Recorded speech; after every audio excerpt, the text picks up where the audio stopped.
Hello everyone, welcome back to my channel.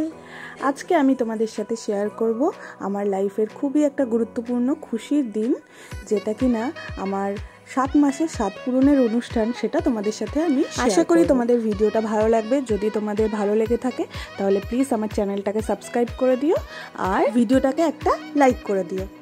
তো এই দিনটা সমস্ত মেয়ের জীবনেই একটা প্রচণ্ড খুশির দিন, খুবই আনন্দের দিন। আমারও খুব আনন্দের দিন ছিল এটা। তো দেখতেই পেলে তোমরা, আমি স্নান করে রেডি হয়ে আলতা ঠালতা পরে সাত খাওয়ার জন্য বসে পড়লাম।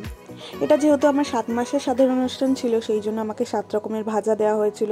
এছাড়া আমি যা যা খেতে ভালোবাসি, চিপস, চকলেট, সব কিছু আমার সামনে সাজিয়ে দেওয়া হয়েছিল।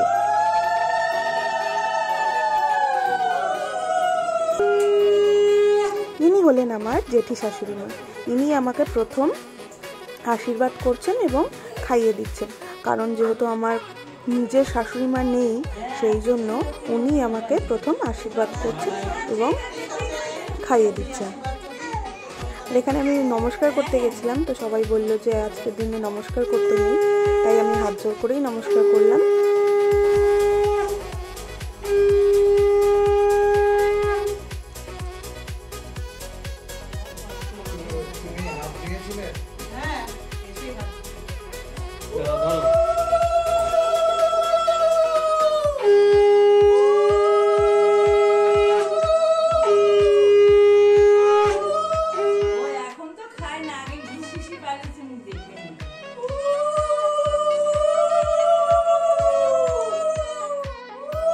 এবার আমার মা আমাকে আশীর্বাদ করছে।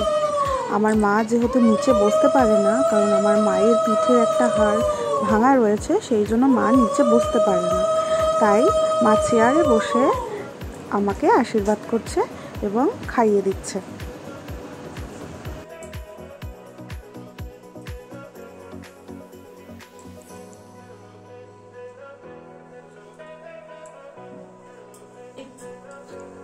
তো ঢুকবে না, সবাই আশীর্বাদ করবে, সবাই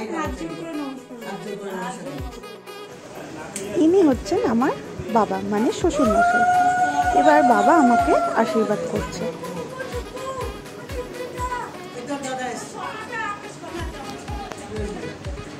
এরপর দাদা আমাকে আশীর্বাদ করছে।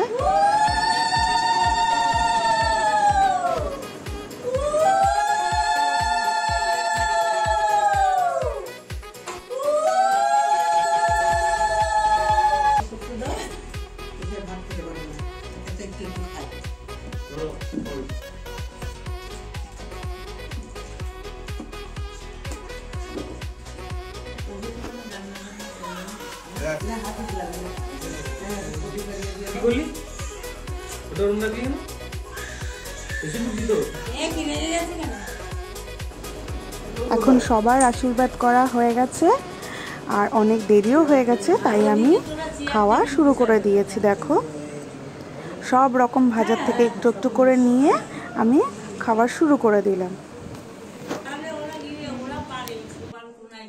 আমার কোলে এটা হলো আমার দাদার ছেলে কৃষি। ও দেখছে পিপি এত সেজে গুজে বসে খাচ্ছে, তো দেখে পাগল হয়ে গেছে, আমার কাছে আসবে। তাই দেখো, ওকে আমি কোলে নিয়ে নিয়েছি আর একটু একটু ওর গালে খাবার ছুঁয়ে দিয়েছি। আর এটা হলো একটা রিচুয়াল, যেখানে দুটো ঝুড়ির নিচে একটাতে একটা নোড়া আর একটাতে একটা প্রদীপ জ্বালানো আছে, তার মধ্যে থেকে একটা চুজ করতে হবে। জানি না তোমাদের এরকম নিয়ম আছে কি না। তোমাদের বাড়িতে যদি এরকম নিয়ম থেকে থাকে তাহলে আমাকে প্লিজ কমেন্টে জানিও। তো আমি যেই ঝুড়িটা তুলেছিলাম তার নিচে এই নোড়াটা ছিল। আর এইদিকে দেখো, খাওয়া দাওয়া চলছে, সবাই খেতে বসেছে। আমার দাদা, আমার বর সবাইকে পরিবেশন করছে। এই বেবি শাওয়ারের ভিডিওটা আমি ভেবেছিলাম আমার বেবি হয়ে যাওয়ার পর আপলোড করব। আজকে আমার বেবির 2 বছর বয়স হতে যায়, বাট এখনও আপলোড করা হয়নি। তো এই ভয়েস ওভারগুলো আমার তখনই দেওয়া ছিল, বেবি হয়ে যাওয়ার পর একটুও সময় পেতাম না, তো সেই জন্য আজকে নিজেই ভিডিওগুলো দেখে সেই দিনগুলোর কথা ভাবছিলাম, খুব ভালো লাগছিল। তো আজকে আমি ভিডিওটা আপলোড করছি, তোমরা দেখে জানিও কেমন লাগলো তোমাদের। আর হ্যাঁ, একটা কথা বলি, আমার বেবি বয় হয়েছে। দেখো কত গোলুমোলু ছিলাম তখন, এখন প্রচণ্ড রোগা হয়ে গেছি। তো যাই হোক, লাস্টে একটু দুজনে পোজ দিয়ে একটু ভিডিও শ্যুট করে নিচ্ছিলাম, ফটো তুলে নিচ্ছিলাম। তো তোমরা ভিডিওটা দেখে অবশ্যই জানিও তোমাদের কেমন লাগলো আমার এই জীবনের একটা স্পেশাল দিন। তো আজকের মতো এটুকুই, দেখা যাচ্ছে অন্য কোনো ভিডিওয়ে। তোমরা ভালো থাকো, সুস্থ থাকো, টাটা।